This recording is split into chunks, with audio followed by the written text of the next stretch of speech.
আবারও একটি hat-trick day তোমাদের সাথে শেয়ার করতে চলে এলাম। কেন হেট্রিক ডে বলছি তার অনেক কারণ আছে, তো চলো লাস্ট পর্যন্ত ভিডিওটা দেখতে থাকো, তাহলে বুঝতে পারবে। তো আজকে আমরা চলে গিয়েছিলাম আরামবাগের উদ্দেশ্যে। আমাদের যেহেতু দুটো ব্রাইড ছিল, টাইম দেওয়া ছিল ফার্স্ট ব্রাইডের 2টোর সময়, তো সেই সময় তার আগেই আমরা চলে যাই আরামবাগের উদ্দেশ্যে। লোকেশানে যেহেতু ব্রাইড ছিল, লোকেশান ভিজিট করেই সব কিছু অল ওভার লুকস আমাকেই করতে হবে। তো চলো দেখতে থাকো, please watch till the end. তো দেখতে থাকো শেষ পর্যন্ত। এখানে একটু ঝগড়া লেগে গিয়েছিল, যেহেতু আমরা টোটোতে যাবো, তো ওরা আগে চলে গিয়েছিল, তো ওই জন্য আমি ওদেরকে একটু বকাবকি করছিলাম, আর কিছু না। এখানে একটু কিছু হচ্ছিল একটা বাইরে, নয়েসে অনেকটা চলে আসছে, আর ওর এখানে একটু শরীর খারাপ, তো সে তারপরেও বেড়াতে এসেছে আমাদের সাথে মনে হচ্ছে। যাই হোক, ও আমার অ্যাসিস্ট্যান্ট, আমাদের সঙ্গে যাচ্ছে। আমার দিদি। আর कौन है ये लोग? कहां से आते हैं ये? এগুলো একটু মাঝের মধ্যে না দিলেও নয়। তো এখানে একজন দিদি আমাদেরকে লোকেশনটা দেখিয়ে দিচ্ছিল, কোথায় ব্রাইডের লোকেশন, যেহেতু অনেকটা ভেতরের দিকে ছিল। তো চলো, খুব তাড়াহুড়োর মধ্যে আমরা যাচ্ছি, খুব শিডিউলটা খুব তাড়াহুড়ো ছিল। যাই হোক, পৌঁছে গেছি। ব্রাইডকে খাওয়া দাওয়া করে ব্রাইডের মাসি রেডি করে দিয়েছিল, তো আমরা একটু অপেক্ষা করছি। তার একটু আগেই চলে এসেছিলাম, 10-15 মিনিট আগে আমরা পৌঁছে গেছি ব্রাইডের লোকেশনে।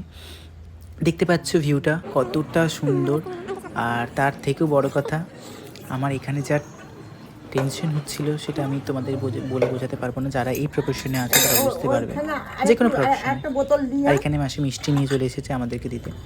তো যেহেতু আমাদের ওই দিন আরেকটা সকালে কাজ ছিল, এঙ্গেজমেন্ট ব্রাইড চন্দ্রকোনাতে, সেইখান থেকে একদম ডাইরেক্ট আমরা চলে আসি আরামবাগ।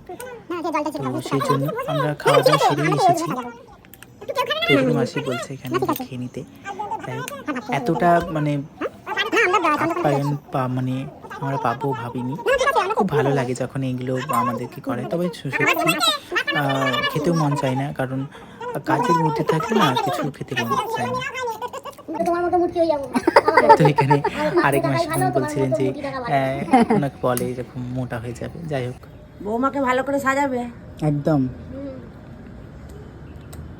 খুব ভালো বিহেভিয়ার ব্রাইডের সবার, আমি ভাত আনি, বাবাকে বলুন ভাত আনলো লোকজনের। বউ মানুষ তো সেটা খুব যাবে ভালো বিহেভিয়ার পেয়েছে, যেটা প্রত্যেকটা আর্টিস্টই ডিজার্ভ করে। তো দেখতে থাকো। মাসি এখানে বলছে যে আমাদের বউকে খুব ভালোভাবে সাজিয়ে দিন। চলো, এখানে ব্রাইড তাড়াতাড়ি চলে আসে। ব্রাইডের একটু শরীর খারাপ ছিল, তো ওই জন্য আমি এখানে শাড়ি পরিয়ে বসাতে পারিনি। তো দেখতে থাকো। তো আজকে ব্রাইড আমার মল্লিকা দি, বলো তোমার কেমন লুকস চাই? সিম্পল থাকবে, ব্রাইট থাকবে মেকআপটা, কিন্তু কেকি হবে না।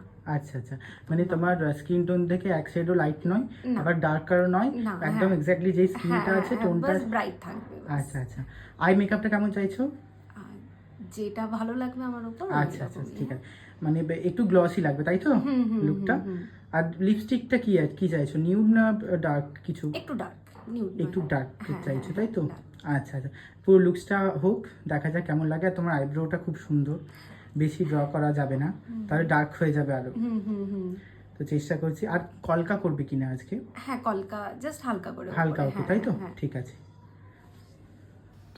তো ব্রাইডের মেন রিকোয়ারমেন্ট যে প্রেফারেন্সটা ছিল, ব্রাইড একটা রয়্যাল রিসেপশন লুক চাইছে, যাতে ব্রাইডকে একটা মানে কি বলবো, ব্রাইডকে যাতে একটা মানে রাজরানীর মতো একটা লুকস লাগে। লাইক এখন যেটা ট্রেন্ডে চলছে তার থেকে একটু আলাদা বেরিয়ে। তো ব্রাইডের সবই আউটফিটটা ছিল এক কালার, আর কালেকশনগুলো ছিল খুবই ভালো, আর খুবই আমি কমপ্লিমেন্ট পেয়েছি এই লুকসটাতে। সবাই মানে ভরে ভরে কমেন্ট করেছে যে এই লুকসটাই আমার নিজের স্পেশাল ডেতে আমি করতে চাইছি।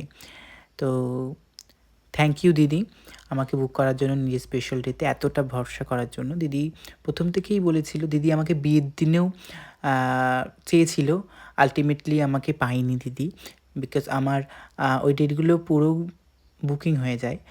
তো দিদির একটু বিয়েটা যেহেতু দেরিতে ঠিক হয়, তো তাই জন্য আমাকে আর বুকিং করতে পারি না। দিদির লোকেশনটাও অনেকটা দূর ছিল। তো যাই হোক, দিদি ওর রিসেপশানে আমাকে নিয়েছে।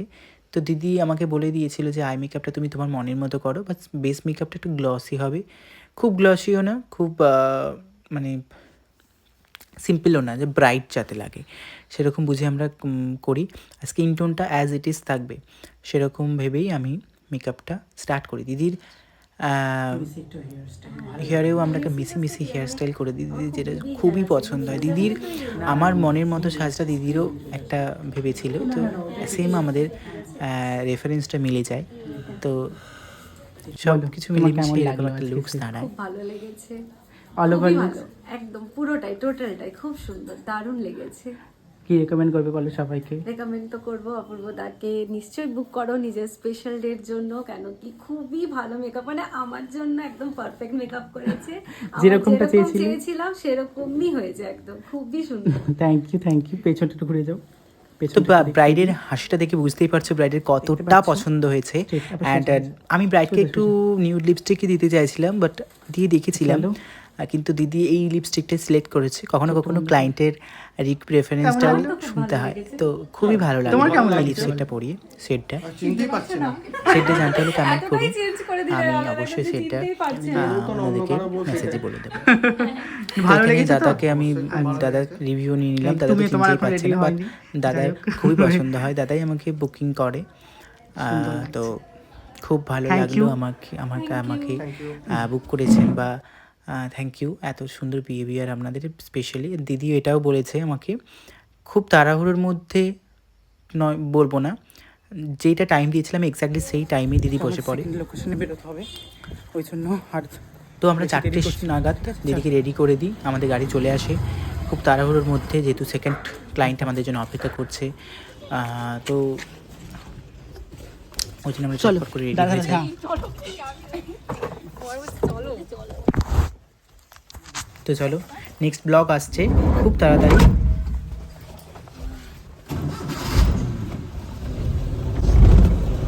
তো তোমরা দেখতে থাকো নেক্সট ব্লগের অপেক্ষায়। আর এই ব্লগটা তোমাদের কেমন লাগলো অবশ্যই জানাতে ভুলো না। চলো, till then, take care, bye by.